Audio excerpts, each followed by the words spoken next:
Os fundos imobiliários não param de cair. Será que é hora de vender tudo ou aproveitar a oportunidade para comprar mais? No vídeo de hoje vamos analisar o que está acontecendo com os fundos imobiliários. Vou trazer os principais motivos por trás dessa queda e o mais importante, como tomar as melhores decisões em momentos como este. Além disso, vou compartilhar o que pretendo fazer com os principais fundos imobiliários da carteira do canal, que estão despencando entre 9% a 23%. Nos últimos 6 meses, o IFIX, que é o índice de fundos imobiliários, apresenta uma queda de quase 10%. E se olharmos para o pico, que foi no dia 30 de agosto de 2024 até o dia 5 de dezembro, acumula uma queda de mais de 12%. Aqui eu trouxe os principais motivos por trás da queda nos fundos imobiliários. O primeiro motivo é a alta dos juros ou a manutenção em níveis elevados, com taxas na casa dos 11% a 13% ao ano. Com isso, a atratividade da renda fixa acaba aumentando, reduzindo aqui o interesse por ativos de renda variável, como ações ou fundos imobiliários. E o segundo motivo é a meta de inflação, que atualmente está sob pressão. Isso fez com que o Banco Central sinalizasse novos ajustes nas taxas de juros para conter a inflação. Isso acabou gerando incertezas no mercado.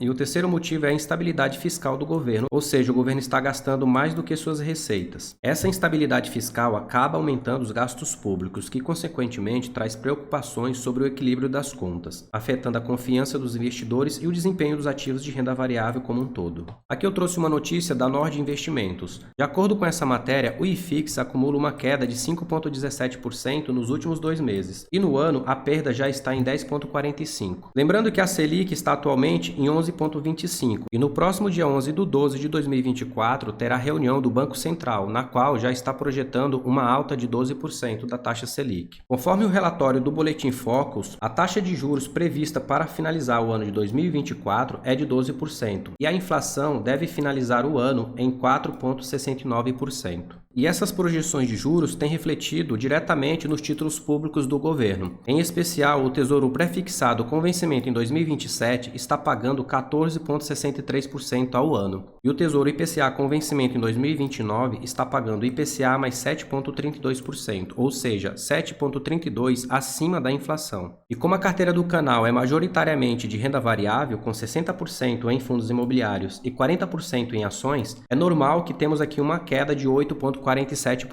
Considerando os meus aportes mais os reinvestimentos dos dividendos, a carteira tem um valor aplicado de R$ 403 mil e o saldo atual é de 369 mil, o que representa aqui uma queda de 8,47%. E aqui podemos ver o ganho de capital, que está negativado em R$ 34 mil, levando em consideração sem os reinvestimentos dos proventos. Mas quando eu olho para a carteira com os reinvestimentos dos dividendos, eu tenho aqui uma valorização de 6,29%. Aqui eu trouxe somente os fundos imobiliários. Perceba que a queda é muito mais acentuada. Temos aqui R$ 55 mil de perda. Lembrando que eu só tenho uma perda se eu realizar a venda dos ativos. Neste caso, eu não vendi nenhum ativo, então logo eu não tive essa perda. E quando eu considero a carteira sem os reinvestimentos dos dividendos, eu tenho aqui uma perda de 20%. E se eu olhar para a carteira com os reinvestimentos dos proventos, a perda é apenas de 5,83%. Só para se ter uma ideia, eu trouxe aqui os dividendos recebidos dos fundos imobiliários dos últimos 12 meses. Perceba que em novembro de 2023 eu recebi R$ 1.143 e em novembro de 2024 esse valor subiu para R$ 2.287, me gerando aqui uma alta de 100% no aumento da renda passiva. E se eu somar todos os proventos recebidos nos últimos 12 meses, eu tenho aqui R$ 21.421. E se eu pegar todos os proventos acumulados somente dos fundos imobiliários desde 2020, eu tenho aqui R$ 42 mil.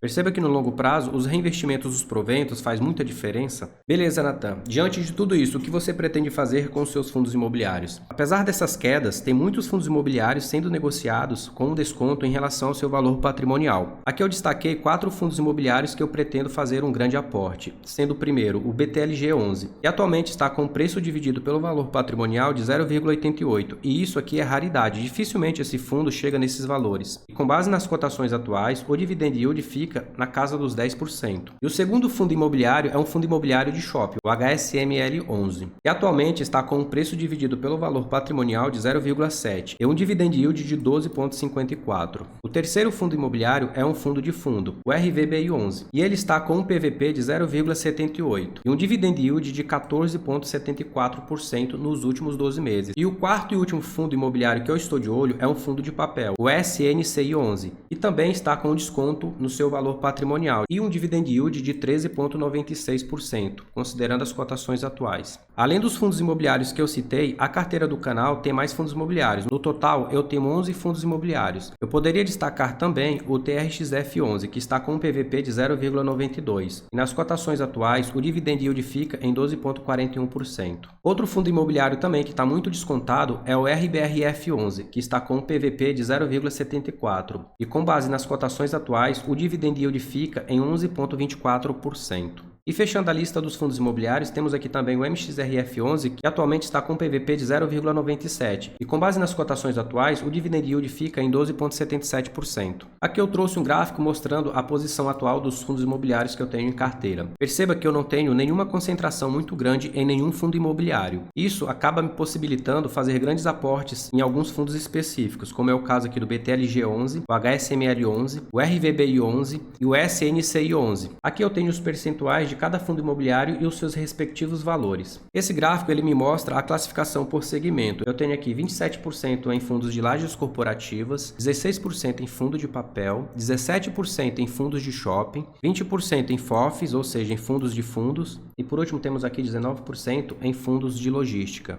Só ressaltando que essa queda não é a primeira e provavelmente não será a última, mas entender os motivos ajuda a tomar as melhores decisões. Portanto, estude os fundos imobiliários que vocês pretendem entrar e analise se estão de acordo com seus objetivos. E você, o que está fazendo com seus fundos imobiliários neste momento? Está comprando, segurando ou pensando em vender? Deixe nos comentários que eu quero saber. E se você quiser saber o que eu estou comprando na carteira pessoal de ações, se inscreva no canal e assista ao vídeo deste card para conferir os últimos aportes realizados. Tchau e até o próximo vídeo.